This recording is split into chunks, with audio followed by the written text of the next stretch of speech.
My experience of psychedelic assisted therapy.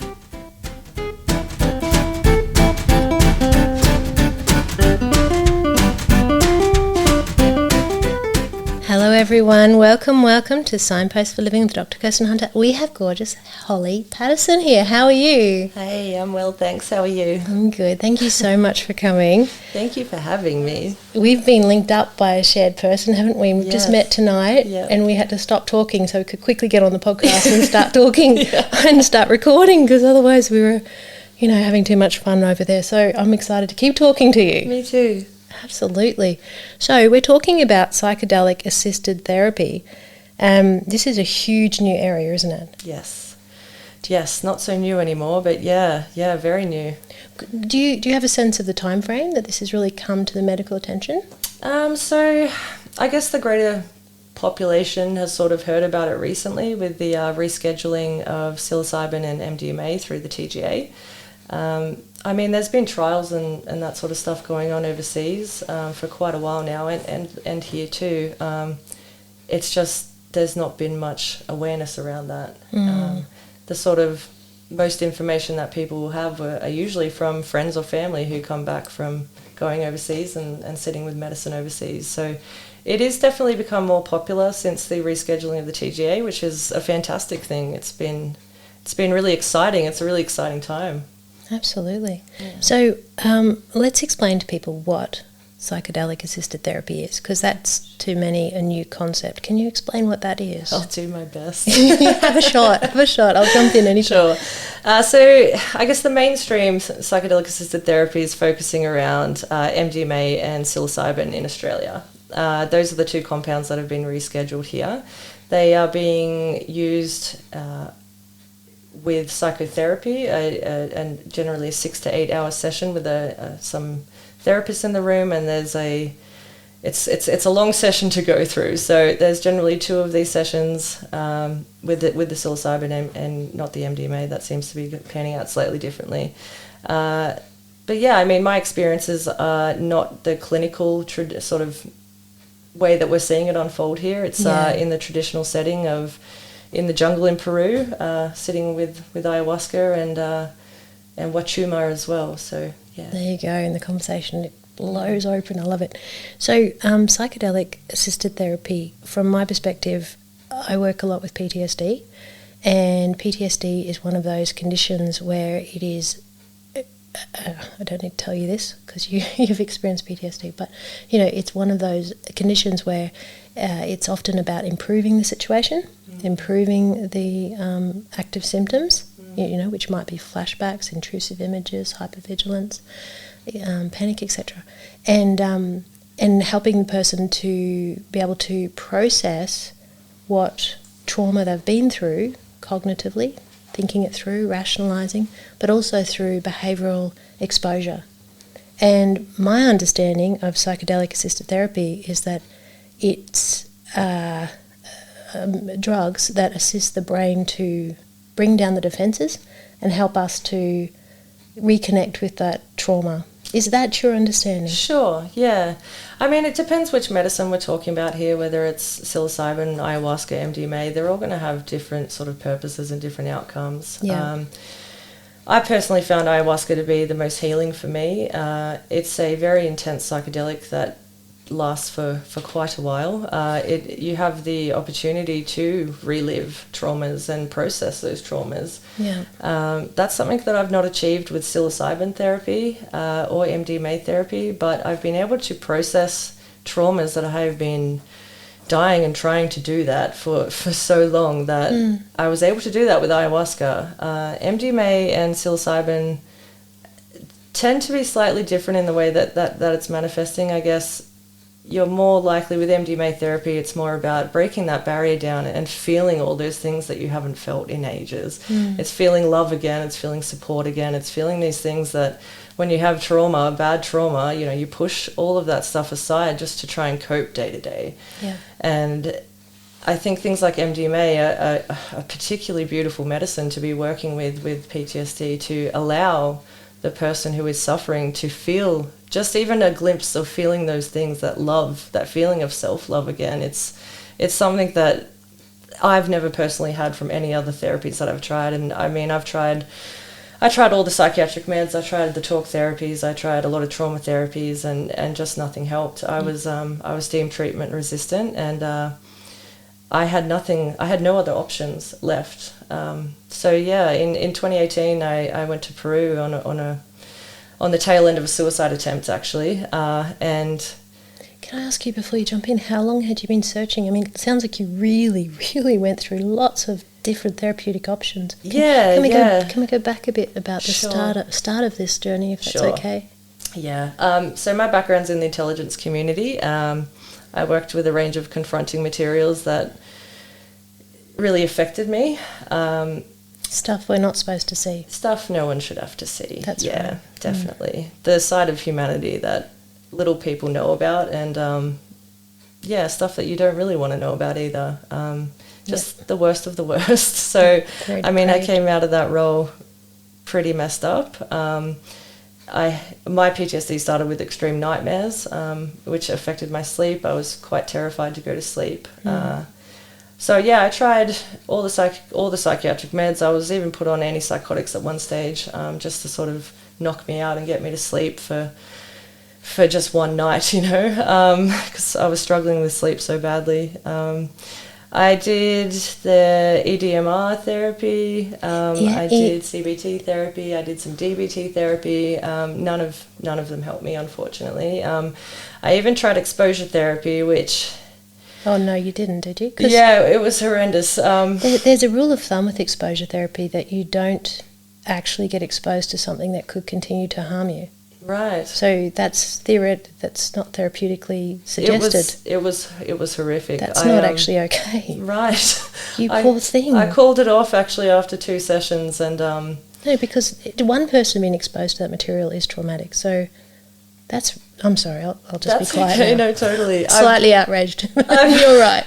I've spoken with a lot of veterans that have had really good results from exposure therapy, and it comes down to the person, it comes down to the trauma, it comes down to a lot of factors as to how it might be or why it might be successful for some people and not others. Yeah, but if you have exposure therapy to the sound of bombs, then that's very different to the exposure of what you visually saw. So, yeah, anyway. Yeah. Ouch. Ouch. Yeah, no, exposure therapy is a fantastic treatment, everybody. It's very, very effective for many people. I do not want to deter. Yeah, please don't. Yeah, sorry, I'll keep going. That was the last thing I tried, and I called it off. It was arguably more traumatizing. It was just re-traumatizing to have to really speak in detail about everything again, and I mean every detail I had to speak about of things to do with child abuse materials, which is something that I never wanted to do again, and I understand that you have to face some things to heal from them. However, exposure therapy was not the method for me. No. So, yeah, I felt pretty lost and helpless for a long time. I was extremely suicidal. I was extremely depressed. I was having flashbacks during the day. I was forcing to isolate myself at home because I was getting so embarrassed out in public having flashbacks. You poor they were things. Completely out of my control, and things that I couldn't hide from. If a child screams or cries at a certain pitch or tone, it can push me into a flashback. And I mean, I can't avoid kids screaming and crying in public. So I had an incident in Canberra where I used to live once, where I was grocery shopping one day and a small child came up behind me and screamed at the top of his lungs, and it sent me into a big flashback, and I dropped my basket and I screamed at his mum, and I was just so horrified by the whole situation. I ran out crying. I sat in my car just shaking for so long, I just trying to grasp what was going on. It was like...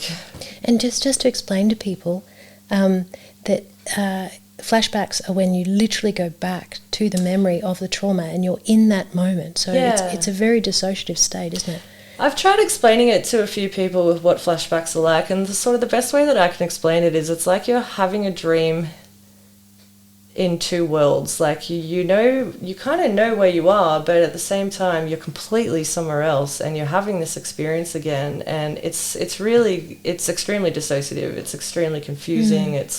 And when you were yelling, you would have been yelling in that other world that you were re-experiencing. Yeah. And not very aware of the actual environment you're in. Yeah, correct. Horrendous. Horrendous.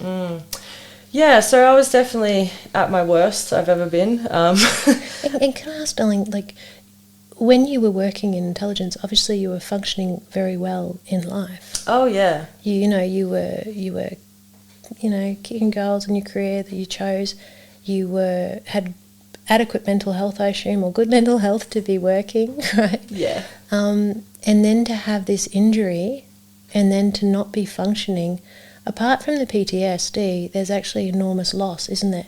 Oh, yeah. With regard to the deterioration in your functioning. For sure. I spent a lot of time questioning, like, why can't I do these things that I used to be able to do? Why can't I go grocery shopping anymore without screaming at someone? You know, why? Yeah, like I don't recognise me? Yeah. Like, I worked so hard to get to where I was, and I knew what I was doing, and I knew all these things about myself. Well, I thought I did, you know, and it just all got taken away. And I struggled with who I was. I struggled with that on top of the symptomology of PTSD. You know, I'm having this like, well, who am I now? I dedicated my life to that space. I studied in that space. I worked in that space, and I do see the dangers now of identifying yourself with your work too much. Because when that all got taken away, I didn't know what was up and what was down.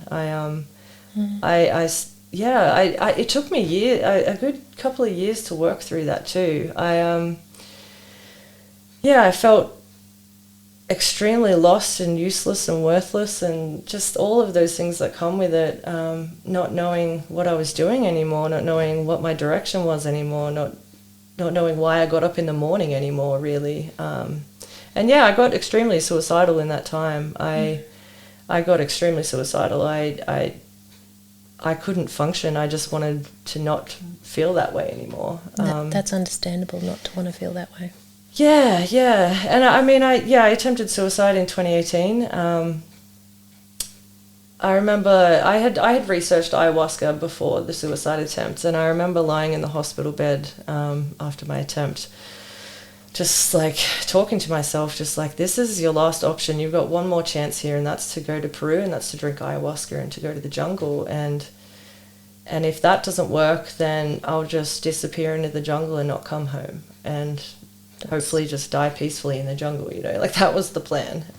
That's a very desperate space to be in, obviously. Very. Yeah. And how had you come across, I always struggle with this word, Ayahuasca. Ayahuasca. Even when I see it written, it doesn't help me. Yeah. How did you first come across ayahuasca in Peru? My first exposure to ayahuasca was when I was probably 17 or 18. I watched a documentary on it, and I, at that point, was a firm hell no. You know? Oh, really? Like, really? No way would I ever do that. No way would I put myself in that situation, you know. Why was that? What were you like at that point?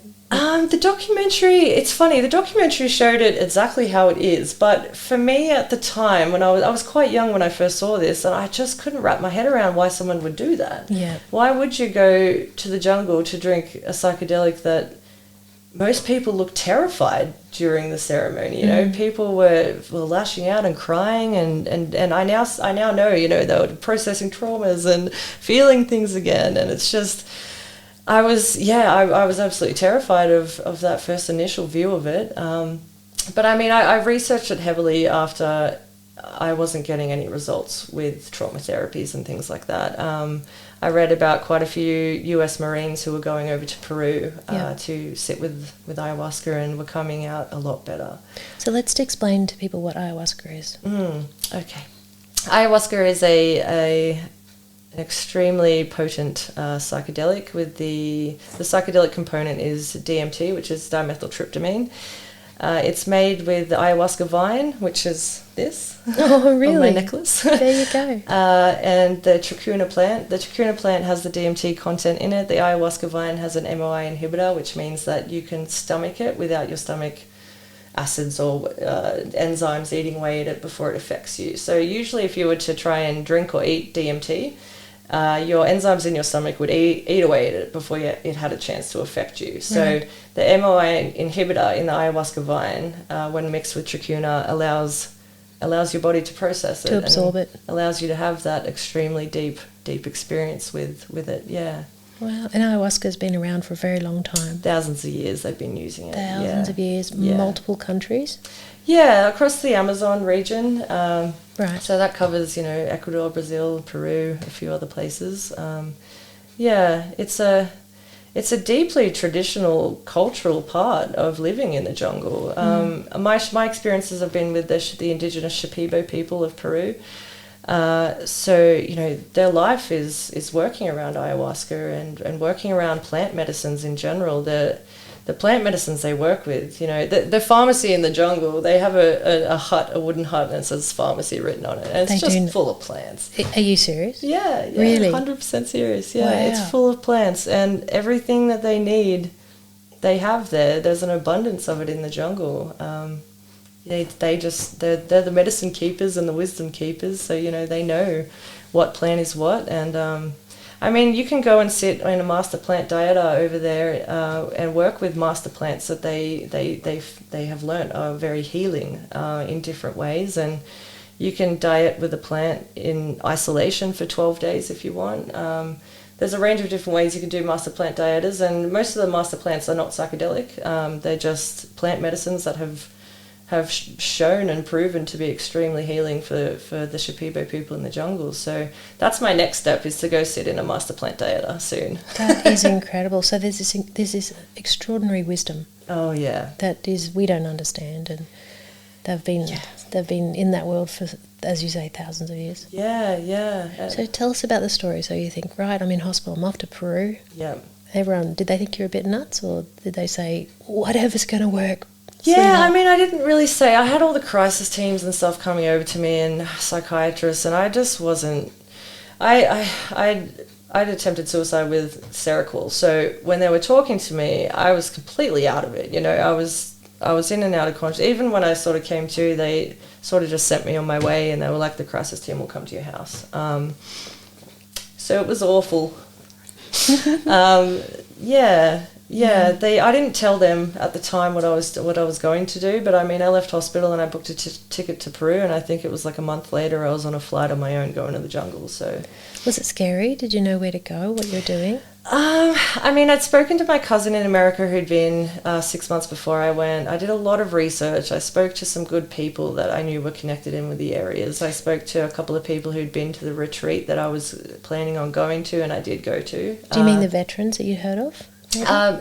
No, these are just friends of mine randomly. Great. that I had gotten in contact with, who had contacts for people to speak with. And I went to a place called Nemea Kea in Peru, and it was everything I needed. It was everything I could have hoped for. I didn't know what I was getting myself into exactly, but when I got off the plane in Peru, in Pucallpa, there was just these smiling faces waiting for us, and I just instantly felt supported and understood and cared for, and I hadn't even left the airport yet. That's beautiful. Yeah, by the time we got to the retreat, it was just that feeling doubled even more. And this is why I always say, if people ask, can I drink ayahuasca here or here or here, I will always say the jungle is the best place to do it.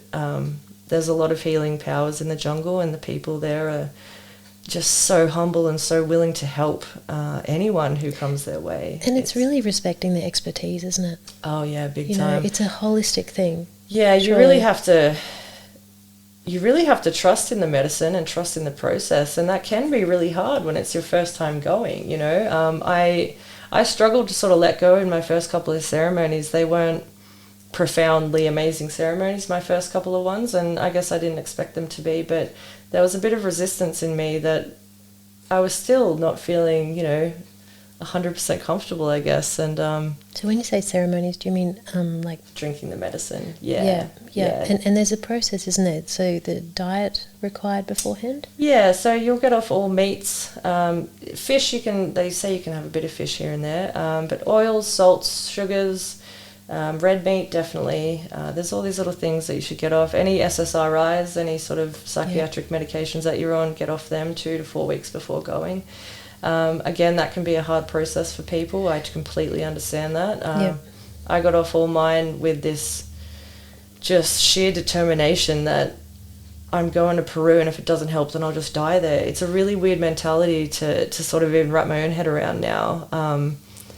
Like, I was able to get off my meds and not have some really adverse reactions. It's like, in my head, it was like, we're going to Peru, just keep that in mind and you'll be okay. You can die in Peru, you know? Like, that's where I was at the time, and it's scary to think that was my thought pattern, but you know, that didn't happen, and I'm here, and it helped. You know, can I just say, if you don't mind, when people talk about being suicidal, I feel that the community don't understand. Yeah. When somebody is in physical pain and it's 10 out of 10, it is absolutely medically normal to say, kill me. Yeah. And we don't put judgment around that. We say, wow, that's communicating, it's 10 out of 10 and they can't cope anymore. Fair enough. Yeah. And we don't judge them, you know. And so when we have psychological pain that is 10 out of 10, and we say, I can't cope anymore, I can't be here anymore, I need to not be here, therefore die, therefore suicide, I just don't feel like people get that. Yeah. So invisible injury. I guess I'm saying I hear you. Yeah. With how desperate you would have been to be thinking that way. Yeah. It's I mean, I've struggled with, I guess, people's lack of awareness maybe around trauma and around the way PTSD affects people. Even now I still find that there's quite a resistance too for people to learn about how trauma can affect someone too. I've felt that in some workplaces that I've been in post Peru, and it's a hard one, having an invisible injury, having an invisible psychological injury. It's hard for people to relate to, and I get that too. I understand that. It's easy to see someone with a broken leg and go, oh fuck, it must suck not being able to walk, you know. But you see me as a normal person, you probably wouldn't know I've got trauma. You don't know that I've got ADHD. You don't know that I've got ASD either. And there are these things that I know I've got, you know, and it's hard. It can be really hard to feel in that space when people don't understand. And I mean, I guess it's about finding the right people to speak with. I was quite lucky, especially upon returning from Peru. The people that I met, it just opened these doors up to meeting people that I wouldn't have met if I didn't go to Peru. And I mean, meeting some of these people has changed my life entirely, just for the good, so much for the good. My partner, for one, he actually went to Peru to the same retreat I did, and we randomly met in Sydney. He's from the UK, so he was in Sydney visiting his sister, and we randomly got in contact, and it was like, we've been to the same place in Peru. We've sat with ridiculous. The same maestros. Like, you're over here from England. What are the odds of this? Incredible. And it was like, we need to explore this, you know. So, I mean, it's things like, we're still together. So it's things like that, yeah, those are sort of the nicer things that come out of it, even if there is a lack of understanding, Yeah, I think people can just learn, hopefully. They're getting there.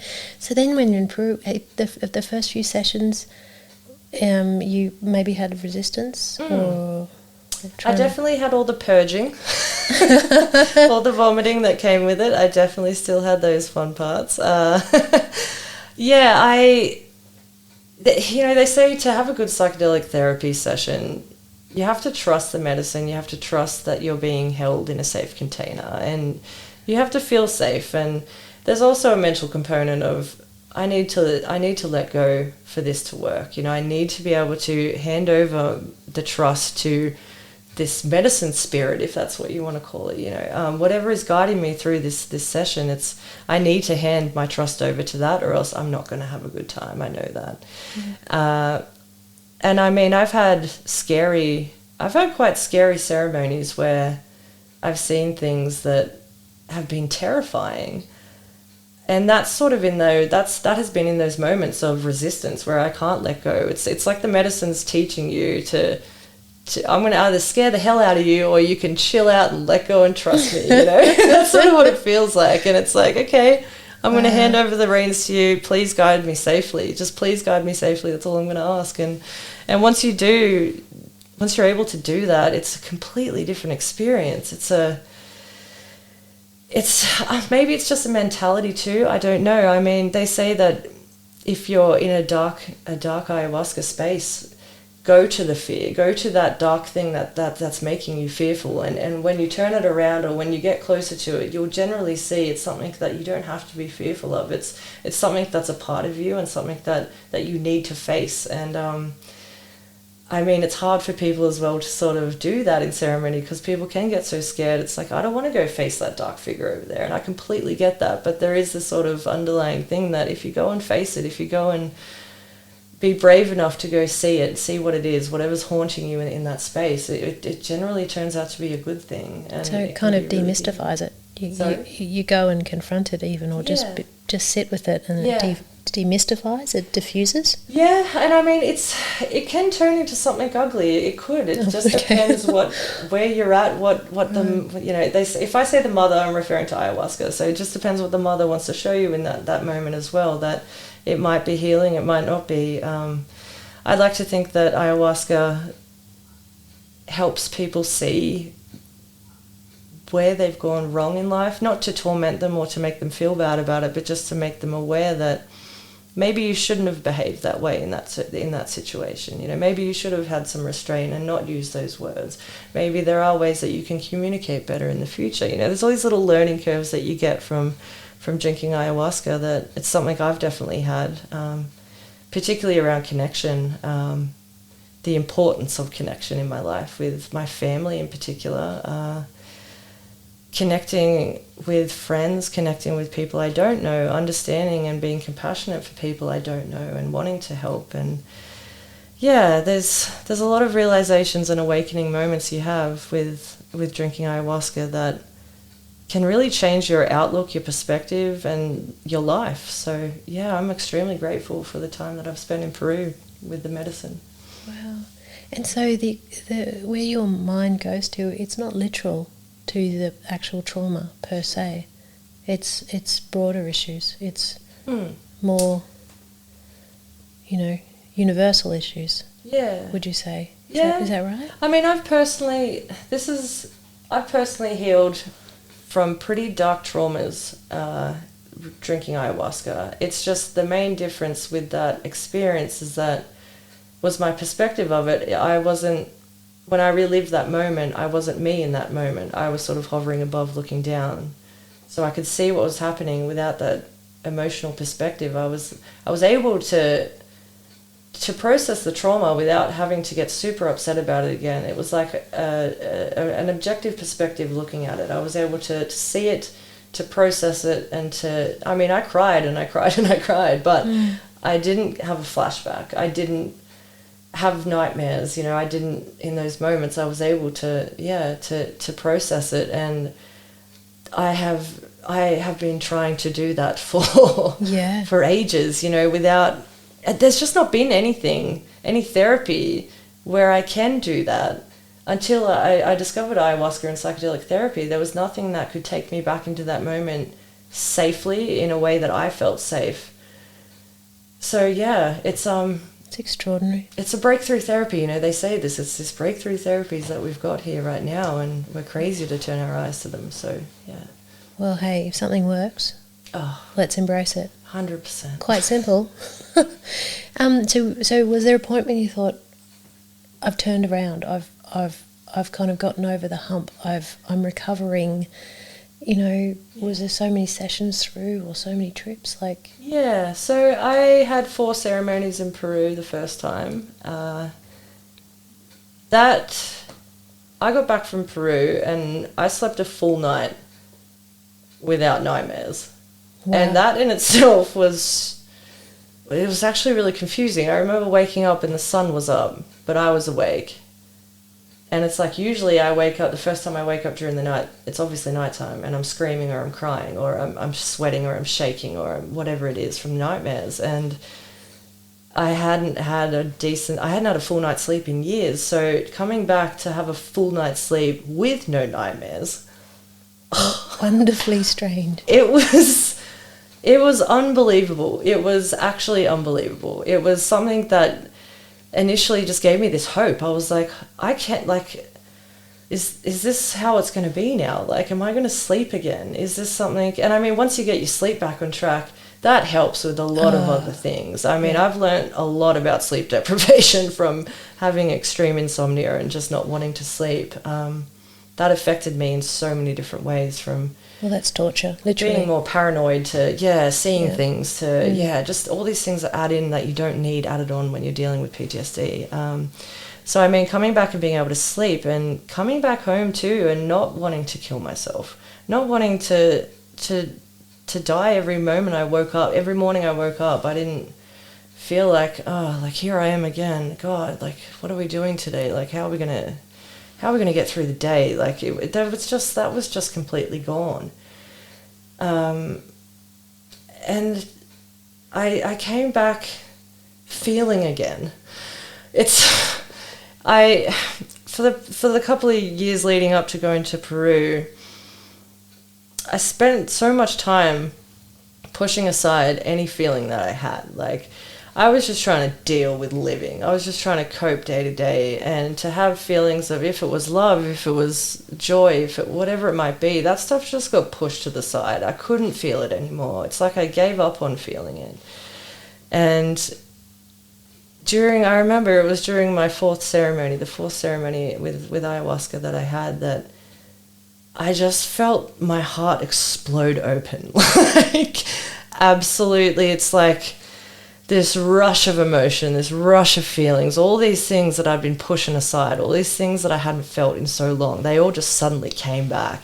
And I remember crying and then laughing so loud, so loud, and crying and then laughing and then crying. It was like I was sitting there talking to myself, like, these are the things that I've not been feeling. These are the things that I've been missing out on. Like, these are the things that I need to feel human. Like, I need to feel these things to feel human. I need to feel connection. I need to feel love. I need to feel support. I need to feel empathy. Just these things that I hadn't been able to feel, or I had pushed aside in just trying to deal with trauma and nightmares and flashbacks. And it literally sounds like you came alive. I can't explain. Like, there was a physical feeling of weight being lifted off me, of just this. It felt like light was just shining out of me in all different directions. Like, it's wild. It was actually probably one of the most defining moments of my life to not only feel again, but to realize that this is what I need. I need to feel these things to feel human. I need to feel these things to connect with people. I want to feel these things. I want to feel love. I want to feel self-love. There's just these things that I didn't have time for. I couldn't figure out how to do, or my trauma was getting in the way. It was... It sounds like you were in survival mode before. Yeah. And now you could start to have a pulse again. Yeah, definitely, in the sort of fight or flight constantly before I left. Right. Yeah. Exactly. Yeah. It was. I mean, I'd hear a twig like a twig branch or something break outside, and I'd, completely just hypervigilant. Yeah, everything felt like a threat to me somehow. And I mean, it's interesting that PTSD can manifest in that way, given my trauma is not from being overbeared or, not I didn't have a threatening, a big, I don't even know how to put it. But it's interesting. I kind of disagree, because I think what you were exposed to was danger.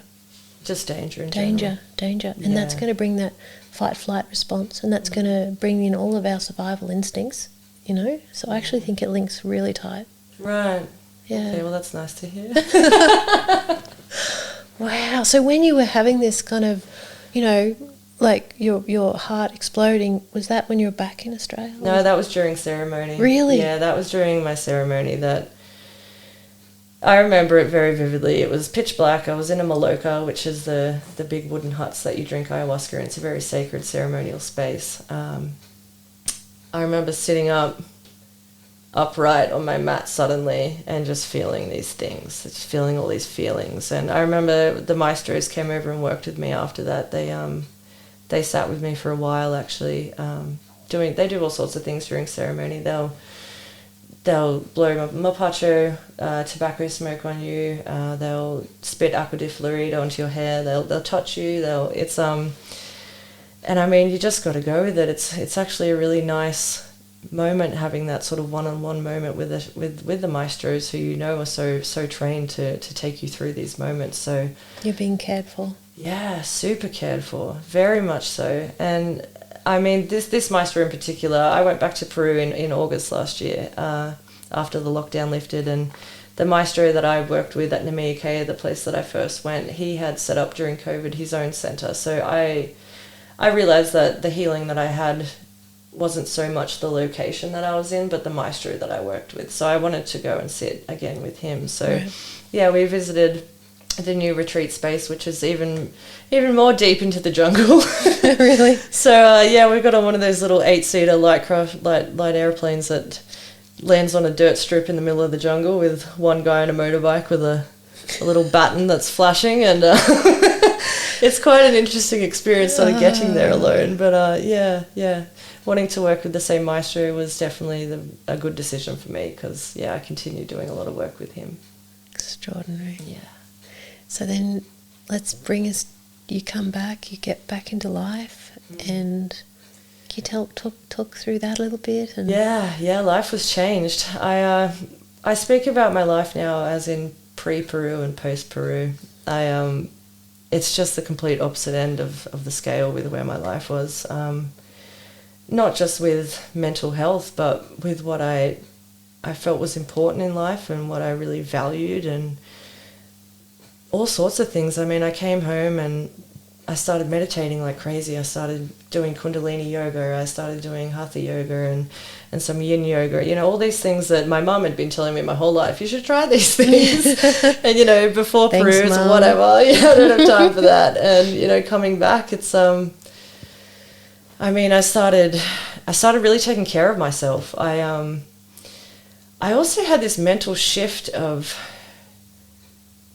it's like going to Peru and drinking ayahuasca gave me this ownership or responsibility that I felt for my own healing. Before I went to Peru, I was in this victim mentality. It was so strong. And why did this happen to me? How did this happen to me? Why is my life like this? Why can't I do anything anymore? It was all of these feelings and thoughts that weren't helpful. And when I came back, it was like, what can I do to better support myself in these tough moments? How can I move through these tough moments with grace and and filled with self-love and self-compassion? And how can I be of service to others who may be feeling the same way I am, or who are considering going down the same track?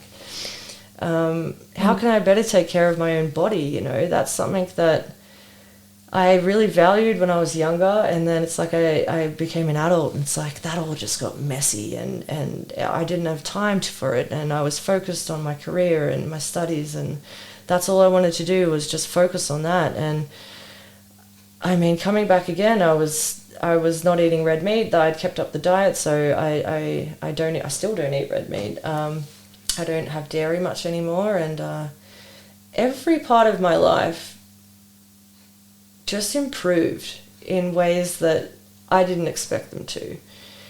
I know that, if you have one sense of healing, then that sort of the flow and effects from that can happen. The ripples sort of ripple out. And I didn't expect it to happen in such a profound way, or maybe a way that affected so many parts of my life.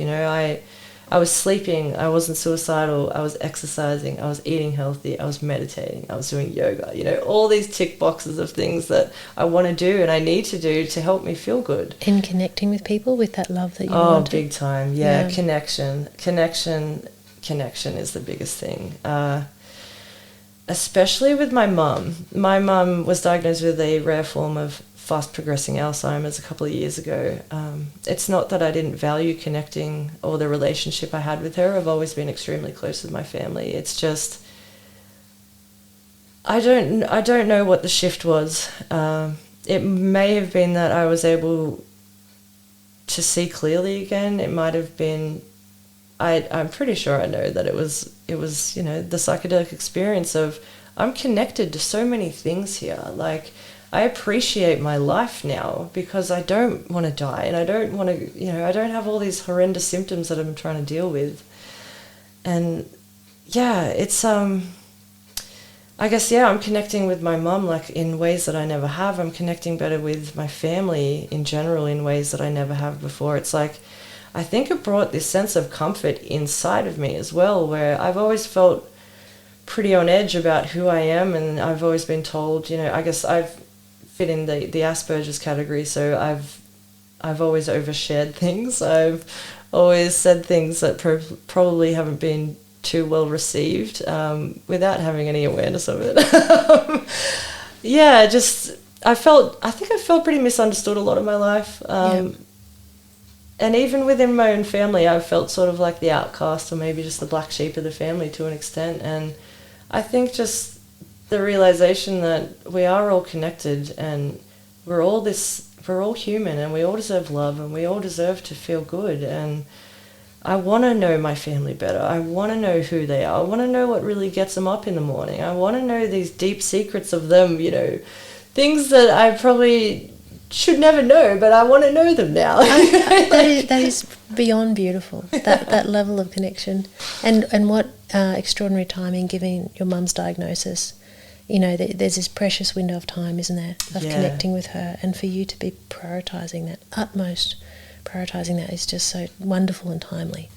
Yeah. There's a few meditations that Mum and I listen to together that are really special for us. And it's funny, no matter how far she declines, she always recognises the voice in it. She always recognises the music, and she always knows that is special to her. She might not know why, but she knows it's special. And, you know, the big smile comes across her face, or she might get teary-eyed, and it's like, I know what you're feeling, and I know you can't express that now, but I get it, and I'm so happy that we are together in this moment. Oh, that's gorgeous. And how beautiful for her to have such a grounding experience while she's feeling increasingly disconnected in her mind. Yeah.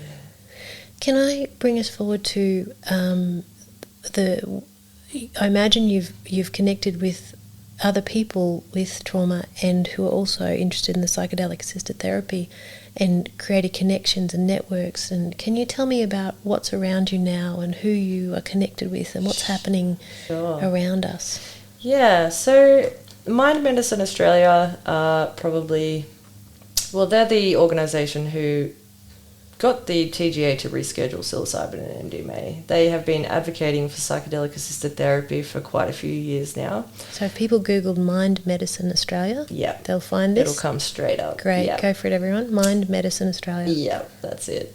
So they've been advocating for psychedelic assisted therapy for years. They had a TGA application shut down not too long ago, but they resubmitted, and with the help of Professor David Nutt from the Imperial College in London, who is like the godfather of psychedelic policy and getting factual drug information out there, like factual drug information, not just what the statistics or the government wants the stats to show. You know, he was the lead drug advisor in the UK for the government, and they fired him for saying that alcohol was the most dangerous drug, which, look at research, it is.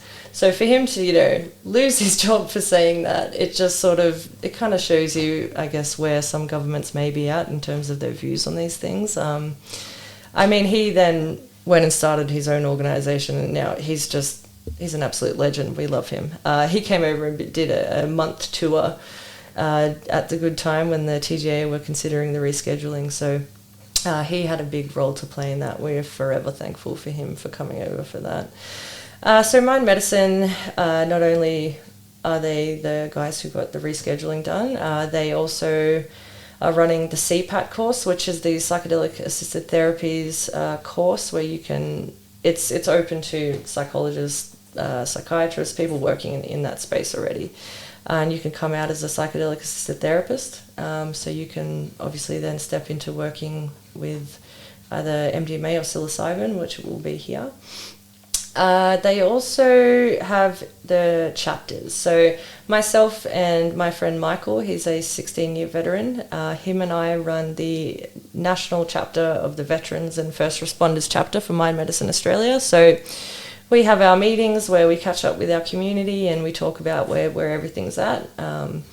I mean, we didn't expect the rescheduling to take place so soon, so we were working to, you know, for the year of like, this is how it's going to go, and this is what we'll do with the chapters, and then it's like it got rescheduled unexpectedly. Like, oh crap! And rescheduling means making it legal in Australia. Yeah, so they took them out of a Schedule 9 and brought them to Schedule 8, so they're now in line with things like ketamine and morphine and things like that. You know, so a lot of safeguards and restrictions, big time, but legal. Yeah. I mean, they also have to, in order to be working with the medicine, psychiatrists have to have a protocol in place. They have to then take that to an ethics committee who then have to say yes, and then they have to get state approval, and they have to, you know, there's these levels of approval that still have to go ahead before people can consider working with the medicines. So there is still a range of barriers, which has been... I'm very excited about where we are with the rescheduling. I'm super proud that Australia has taken the lead here in that. Is that right? Australia's taken the lead? We've taken the lead in that we've rescheduled it at a national level. I mean, there are states in America who are decriminalising plant medicines all round, which I really appreciate.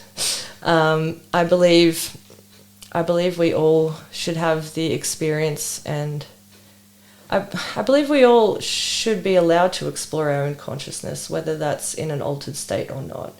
And with things like mushrooms that are growing outside naturally in the dirt, that have no addictive properties, that have been proven to be very safe medicines to work with, I would love to see a decriminalisation of nature happen here.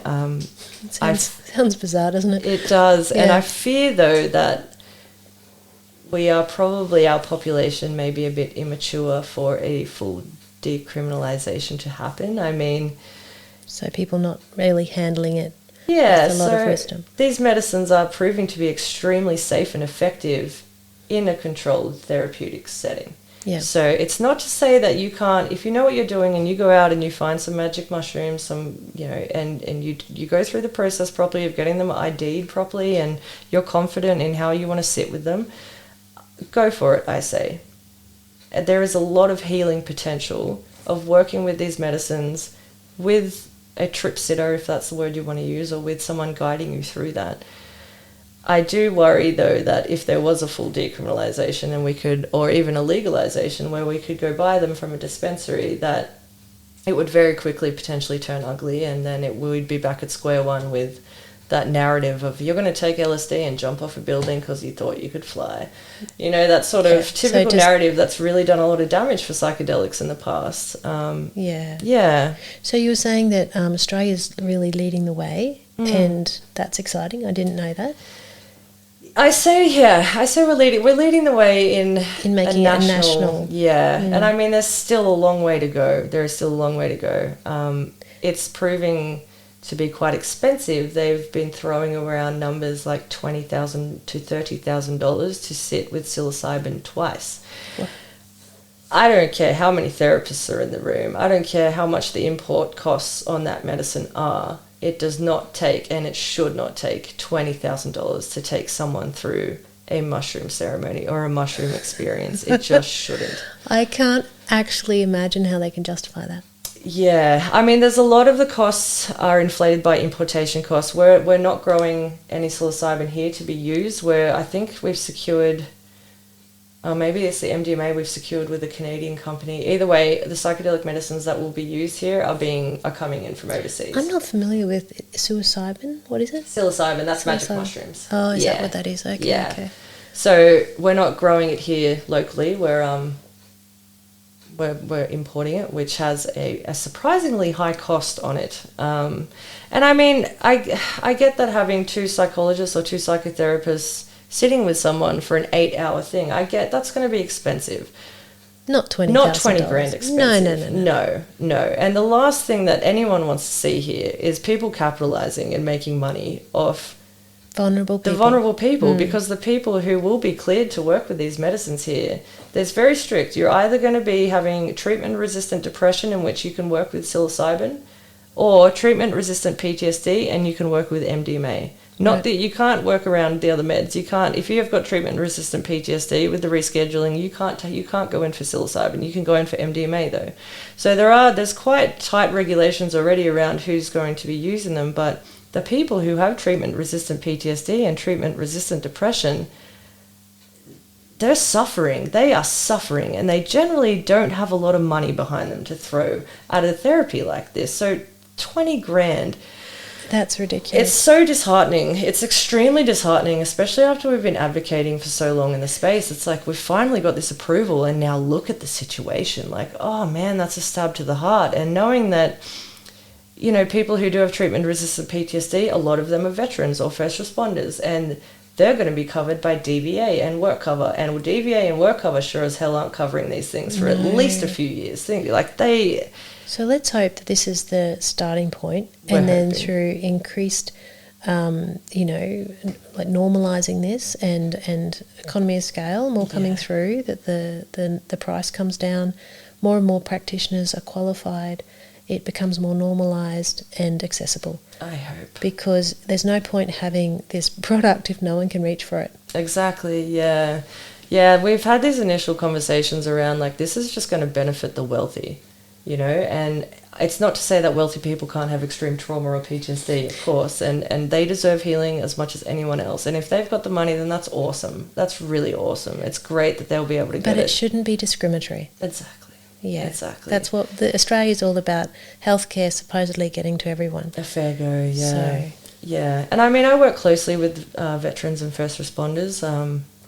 I've always had a lot of veterans friends. I've always worked in that space or studied in that space, and I'm now more involved in that space. And most veterans who have treatment-resistant PTSD and are really suffering, they don't have money. They don't have a lot of money to be throwing at treatments. They've got families, they've got kids, the cost of living is going up.